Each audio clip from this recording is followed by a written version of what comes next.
তারা যা করেছে সেটা কল্পনা করার মতো না। যত চক্রান্ত করেছে, সেই চক্রান্তের ভিতর দিয়ে যখন তারা প্রচার করতে শুরু করলো তারা বাংলায় 2/3 মেজরিটি পেয়ে তারা পাস করবে, আমি হতভাগা ফজলুর রহমান বলেছিলাম জামাত জোট যদি মেজরিটি পায় তাহলে আমি বিষ খাবো। এই কথাটা আমি বলেছিলাম, আমি বিষ খাবো। হ্যাঁ, কথাটা সত্য, আমি বলে যাচ্ছি। এবং তারা কোনোদিন যুদ্ধে জয়লাভ করতে পারে না, রাজনৈতিক যুদ্ধে, কারণ তাদের পূর্বপুরুষ বাংলাদেশ চায় নাই। বাংলাদেশ যদি থাকে, এই বাংলায় শুধু বেলিচা মিলিয়ার জুই ফুল ফুটে না, এদেশে রক্ত গোলাপ রক্ত জবাও ফুটে। এদেশের জঙ্গলে শুধু কোকিল ডাকে না, এদেশের জঙ্গলে রয়্যাল বেঙ্গল টাইগারও থাকে। যতদিন রয়্যাল বেঙ্গল টাইগার থাকবে, মুক্তিযোদ্ধা জিতবে, রাজাকার কোনোদিন এদেশে জয়লাভ করতে পারবে না। আমি চ্যালেঞ্জ করে বলে গেলাম। আমি আজকে আপনাদের সামনে আরো কিছু বলতাম, কিন্তু আমি টাইমটা দেখতেছি, আরেকটা কথা বলতে চাই।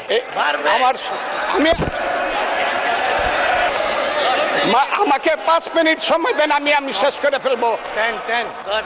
আমি আজকে আপনার সামনে শুধু বলতে এসেছি, মাননীয় সদস্য আরো 3 মিনিট দেওয়া হলো আপনাকে। আমি বলতে এসেছি, হ্যাঁ, আমার বক্তব্যের পরে বলবে আমরা কি মুক্তিযুদ্ধ করি নাই। যেমন বিরোধী দলের নেতা বলেন, উনাকে আমি অসম্মান করি না, সব সময় মাননীয় বলে কথা বলি, কিন্তু উনার দলের লোকজন এখানে বসে আছে, তারা আমাকে ফজা পাগলা বলে কথা বলে। উনি একদিনই তা বলে তারা নাকি সভ্য, তারা নাকি ইসলাম। এবং উনি যে বলতেছে, ওই দিন বললো যে আমার দাড়ি পাকা, আমার চোখের সমস্ত পাকা। উনি আমার চেয়ে 10 বছরের ছোট, আমার বয়স 78 বছর, আমি 48 সনে জন্মগ্রহণ করেছি, উনি 58 সনে জন্মগ্রহণ করেছে। মাননীয় সদস্য, আমি ওনাকে, আপনাকে কেউ এই ধরনের উক্তি করেছে আপনার সম্বন্ধে? এরকম তো সংসদে কেউ বলে নাই তো এরকম। আপনি কেন নিজের টেনে করেছে আছে এখানে উপস্থিত। আমি আজকে আপনাকে বলতে চাই, বলতে থাকেন, আপনি বলতে থাকেন। আচ্ছা, আমি যে কথাটা বলতে চেয়েছিলাম, বিরোধী দলের নেতা বলেছেন উনি মুক্তিযোদ্ধা পরিবারের লোক এবং উনি শহীদ পরিবারের লোক এবং উনি জামাত ইসলাম করেন। এটা ডাবল অপরাধ। মুক্তিযোদ্ধা পরিবারের লোকেও জামাত করতে পারে না। আর শহীদ পরিবারের লোক, শহীদ পরিবার। মাননীয় সদস্যবৃন্দ, ওনাকে বলতে দেন।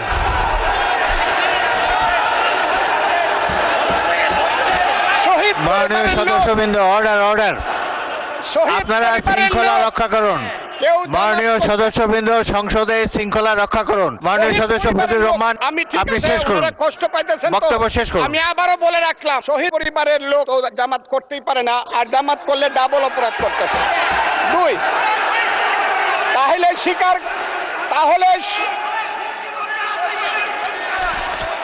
তাহলে আমি আপনাদেরকে বলি, মাননীয় সদস্যবৃন্দ, আমি এক সেকেন্ড। মাননীয় সদস্য ফজলুর রহমান, বসেন।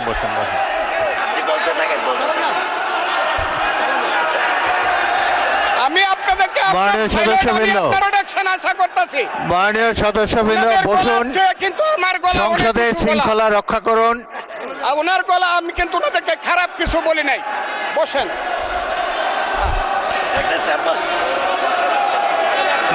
মাননীয় সদস্য ফজলুর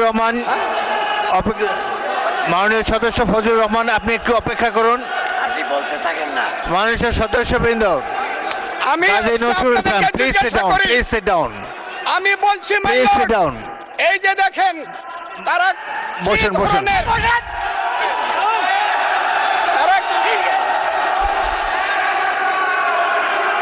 তারা কি ধরনের আচরণ করছে।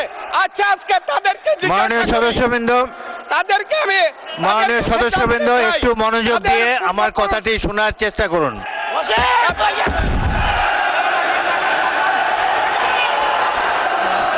মাননীয় সদস্যবৃন্দ, গাজী নজরুল ইসলাম, বসুন। আমি আজকে বসুন। এই স্পিকারের কথা শোনার চেষ্টা করুন। মাননীয় সদস্যবৃন্দ, একটা কথা আপনারা মনোযোগ দিয়ে শুনেন। সংসদে প্রত্যেক সদস্যের, ফজলুর রহমান একটু ওয়েট করেন। মাননীয় সদস্য ফজলুর রহমান ওয়েট করেন। Hold on for a second, একটু অপেক্ষা করুন। আমাদের নেতা জিয়াউর রহমানকে পাইলো এরা হত্যা করতো 16 ডিসেম্বরের আগে। মাননীয় সদস্য ফজলুর রহমান অপেক্ষা করুন। আমার শেষ, আমাকে হোল্ড অন ফর 2 মিনিটস। দেখেন, ডিস্টার্ব, আমি আর তাদেরকে বল। মাননীয় সদস্যবৃন্দ, এটি বাংলাদেশের জাতীয় সংসদ। এখানে প্রত্যেকেই নির্বাচিত হয়ে এসেছেন, প্রত্যেকেরই এখানে